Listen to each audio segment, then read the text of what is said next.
कार्यकर्ताओं ने कुछ मन की बात को बोला तो मैंने लगा कि इस विषय को भी यहां रखना चाहिए।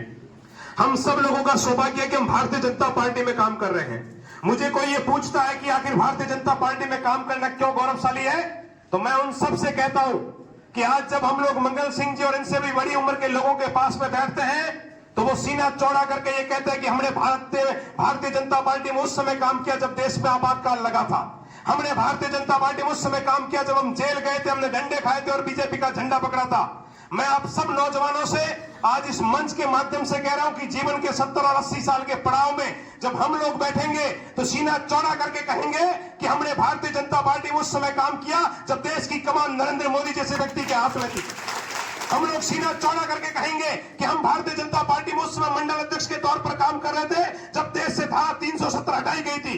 हम लोग सीना चौड़ा करके कहेंगे कि हम लोग भारतीय जनता पार्टी में उस समय कार्यकर्ता के रूप में काम कर रहे थे जब देश में 3 तलाक कानून खत्म किया गया था। हम लोग सीना चौड़ा करके कहेंगे मैं भारतीय जनता पार्टी का उस समय कार्यकर्ता था जब दुश्मनों की धरती पर घुस करके हमने दुश्मनों का निर्नस्ता नाबूद करके भारत माता की जय जयकार और वंदे मातरम का गान किया था। मैं सीना चौड़ा करके कहूंगा हम भारतीय जनता पार्टी में उस समय काम कर रहे थे जब देश में राम मंदिर निर्माण शुरू हुआ और भारत में श्री राम के नारे लगे। इसलिए आप सब कार्यकर्ताओं को बधाई और शुभकामनाएं देता हूं। ये भारतीय जनता पार्टी का स्वर्णिम युग है, ये भारतीय जनता पार्टी का स्वर्णिम काल है और हमारा सौभाग्य है कि हम इस कालखंड में काम कर रहे हैं।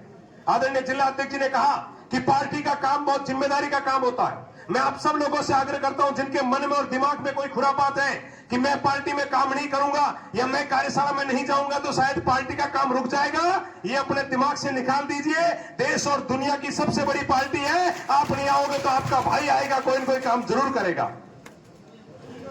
ये सरकार बनने के बाद में हम सब लोगों के बीच में आदरणीय जसराज जी अध्यक्ष के रूप में पहली बार बड़ी संख्या में है। मैं आप सब मंडल अध्यक्षों को भी बधाई और शुभकामनाएं देता हूं जिन्होंने नई मंडल अध्यक्ष के रूप में कमान संभाली है। लेकिन हमारे मन में प्रश्न होता है, जब सरकार बनती है तो हमारी आशाएं बढ़ती है और जब सरकार बनती है तो हमारे मन में होता है कि हमारा काम होना चाहिए और नहीं चाहते हो भी हमारे मन में से कई बातें निकलती है जो नहीं निकलनी चाहिए। मुझे कई मंडल अध्यक्ष कहते हैं भाई साहब सरकार बन गई लेकिन सरकार की ताकत नहीं दिख रही, हमारे काम नहीं हो रहे हैं, हमारा तहसीलदार नहीं सुन रहा है, हमारा एसडीएम नहीं सुन रहा है। मैं आप सब मंडल अध्यक्षों से करबद्ध निवेदन करता हूं, कार्यकर्ता के साथ साथ नेता बनने की ताकत रखो। जिस दिन आप फोन करके एसडीएम को ये कहोगे कि एसडीएम साहब ये लीगल काम है आप कर रहे हो या मैं 200 कार्यकर्ताओं के साथ आपसे मिलने आऊं, झक मार करके हर अधिकारी आपका काम करेगा। नेता बनना सीखो, जन नेता बनना सीखो। आपके पीछे पार्टी की ताकत होनी चाहिए। आपको मंडल अध्यक्ष बनाया है तो ऐसा नहीं कि आप अकेले घूमो, आपके पीछे 100-200 लोगों की फौज होनी चाहिए, कार्यकर्ताओं की टीम होनी चाहिए। और मैं आपको दावे के साथ में कहता हूं हिंदुस्तान के लोकतंत्र में उसी की आवाज सुनी जाती है जिसके पीछे जनता जनार्दन होती है। इसलिए आप सब कार्यकर्ता ये मन विचोर करके मन में निराशावादी भाव लाने की आवश्यकता नहीं है। अपना समय पार्टी को दीजिए, अपने आप को मजबूत कीजिए। जिस मंडल में आप काम कर रहे हैं, जिस बूथ में आप काम कर रहे हैं, जिस जिले में आप काम कर रहे हैं, जिस मोर्चे में आप काम कर रहे हैं, उस मोर्चे में और उस मंडल में उस जिले में मेरे साथ कितने लोग कार्यकर्ताओं की फौज खड़ी है, ये सबसे महत्वपूर्ण है हमारे लिए।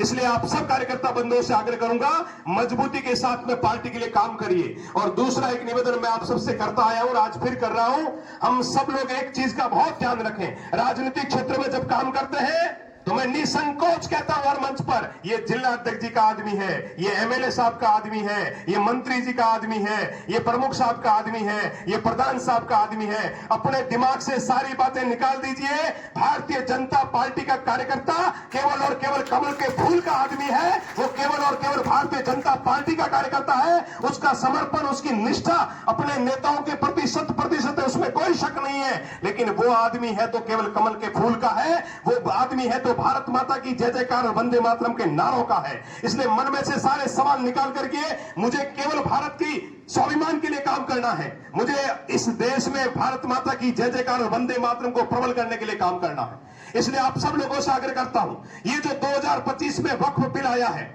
बहुत सारी बातें बहन ने कह दी है, लेकिन हम सबके मन में सवाल खड़ा होता है कि आखिर ये वक्फ बिल लाया क्यों गया, ये वक्फ बिल है क्या।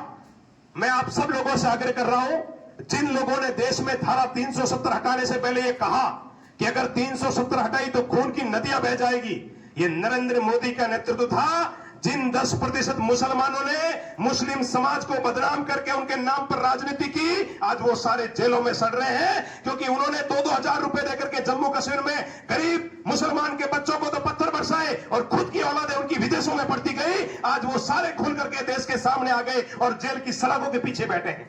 जो लोग इस देश में मुस्लिम संप्रदाय को भ्रमित करते हैं, जो लोग इस देश में मुस्लिम संप्रदाय को डराते हैं, जो लोग इस देश में मुस्लिम संप्रदाय को कहते हैं कि ये नरेंद्र मोदी तो मुस्लिम विरोधी है, मैं उन सब भाइयों से पूछता हूं, क्या गैस का चूल्हा देने से पहले आपको पूछा गया कि आप हिंदू हो या मुसलमान हो?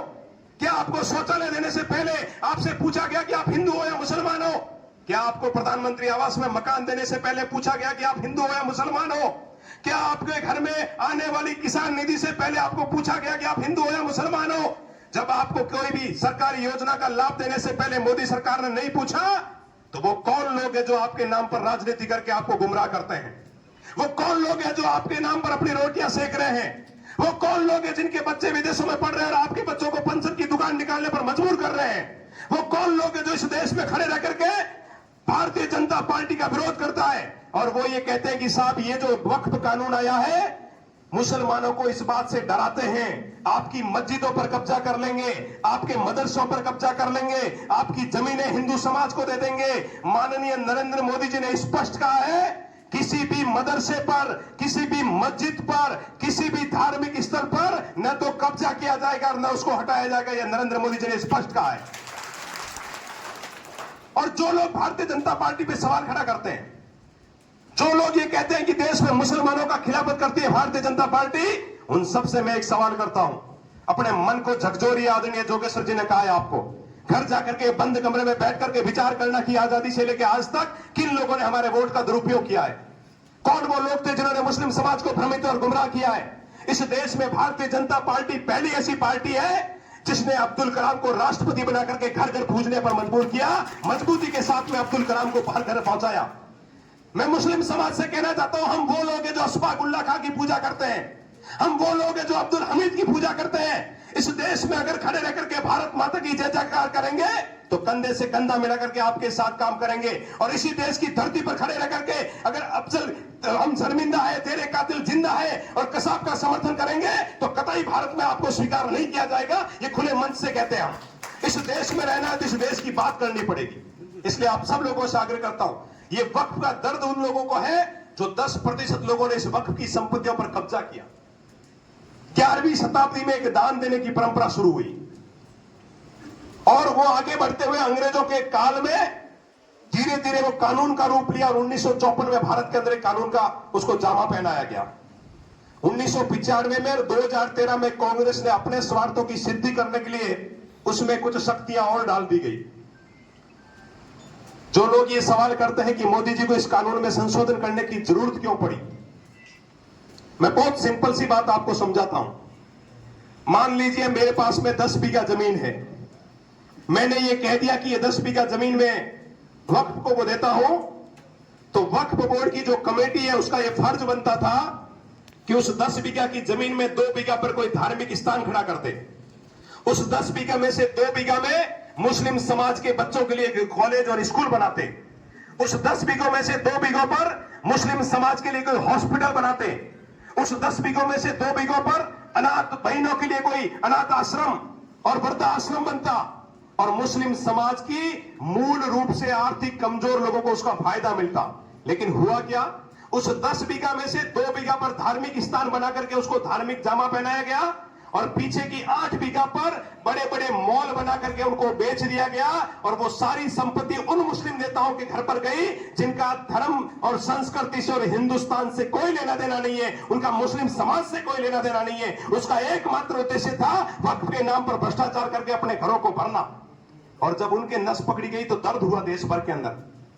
ये जो वक्फ के नाम पर जो चिल्लाने वाले लोग हैं, जब इस देश में मोदी जी ने कहा कि सारी संपत्तियों का पंजीकरण होना चाहिए तो सबसे बड़ी तकलीफ ओबीसी जी को हुई, क्योंकि जब वक्फ की संपत्तियों का पंजीकरण होगा तो ये ओबीसी की जो यूनिवर्सिटियां बनी है वो सारी यूनिवर्सिटियां जाएगी, क्योंकि वो सारी अवैध कब्जा करके बनाई गई यूनिवर्सिटियां हैं। इसलिए वक्फ बोर्ड की जो जमीन है उसका सदुपयोग इस देश में नहीं हुआ। जिन लोगों को ये जमीनें दी गई उन लोगों ने अपना अधिकार समझ लिया। और सबसे बड़ा दुर्भाग्य देखिए कैसा कानून बनाया गया। आपके जमीन का सर्वे करने वाला उसी संप्रदाय का एक व्यक्ति होगा, आपके जमीन की लड़ाई लड़ने वाला कोर्ट आपके इस समुदाय का होगा, और उस कोर्ट ने अगर ये कह दिया कि ये जमीन हमारी है तो आप उसको चैलेंज नहीं कर सकते, आपको उसको देना ही पड़ेगा। जब सरकार ने ये कहा कि हमको देने में कोई हर्ज नहीं है, लेकिन आपकी मंशा क्या है? जिलाध्यक्ष जी, मैं कल सिरोही में था और वहां हमारे एक अल्पसंख्यक मोर्चे के जिलाध्यक्ष रहे, उन्होंने बहुत अच्छी बात बताई। आप सोचिए कितनी बड़ी बात होगी, आपके जिले में भी ऐसी होगी। उन्होंने कहा कि माउंट आबू में नक्की झील के पास में वक्फ की करोड़ों रुपए की संपत्ति, वहां एक बोर्ड बना के 4-5 लोगों ने, जो संपत्ति महीने का 20 लाख रुपए कमा सकती थी, उस संपत्ति को मात्र 50,000 रुपए में अपने चाहने वाले लोगों को दे दी गई। और आप ताज्जुब करेंगे, 99 साल के लिए दे दी गई, जबकि नियम यह कहता है कि 3 साल से ज्यादा आप किसी को लीज नहीं दे सकते। उसको चैलेंज किया उन्होंने, सुप्रीम कोर्ट तक की लड़ाई लड़ी। आप ये सोचिए, ये मैं केवल एक माउंट आबू की घटना सुना रहा हूं, और देश के अंदर क्या स्थिति है आपको पता है? 9.4 लाख एकड़, दुनिया का सबसे बड़ा बोर्ड है ये वक्फ बोर्ड, दुनिया का सबसे बड़ा, भारत का नहीं, दुनिया का सबसे रिच और दुनिया का सबसे बड़ा बोर्ड है ये वक्फ बोर्ड। और भारत में तीसरे नंबर पर सबसे ज्यादा जमीन का मालिक है वक्फ बोर्ड।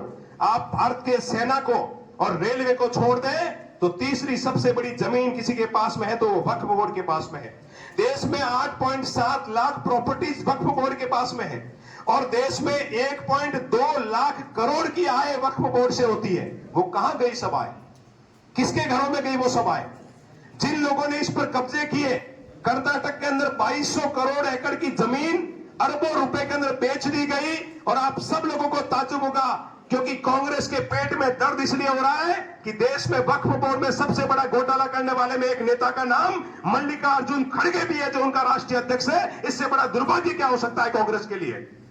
जिन लोगों के पेट में दर्द हो रहा है उनको लगता है कि अगर वक्फ बोर्ड, भारत सरकार ने इसमें इंटरफेयर किया तो कहीं ना कहीं हमारे हाथों से निकल जाएगा।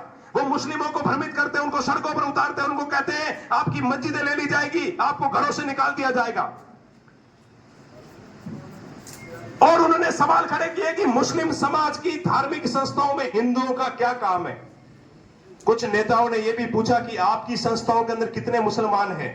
मैं उन लोगों को कह देना चाहता हूं, यह हिंदुस्तान का हिंदू समाज है जो सर्वे भवन्तु सुखीन की नारा देता है, जो जियो और जीनोदा का नारा देता है। और ये हिंदुस्तान है जहां पर एक समय में कुंभ की कमेटी का चेयरमैन भी एक मुसलमान को बनाया गया था इसी देश के अंदर। ये हिंदू समाज है जो ये स्वीकार करता है कि पश्चिमी बंगाल में आज भी देवस्थान बोर्ड का अध्यक्ष किसी मुसलमान को बनाया जाता है। ये हिंदू समाज है जो अपने घरों के अंदर अब्दुल कलाम की पूजा करता है।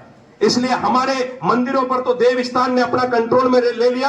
हमने कभी आवाज नहीं लगाई कि हमारे मंदिरों को देवस्थान ने क्यों लिया। अगर सरकार अपनी मंशा से, जिसकी नीति और नियति ठीक है, ऐसी मोदी सरकार अगर ये चाहती है कि मेरे देश में रहने वाला गरीब मुसलमान, उसको वक्फ की संपत्ति का लाभ मिलना चाहिए, तो इसमें कौन से सवाल खड़े होने चाहिए? इसलिए मैं आप सब मुस्लिम भाइयों से आग्रह करता हूं, आज की जो कार्यशाला है इसका उद्देश्य यही है, और आगामी दिनों में राजस्थान के सभी 44 जिलों में ऐसी कार्यशालाएं संपन्न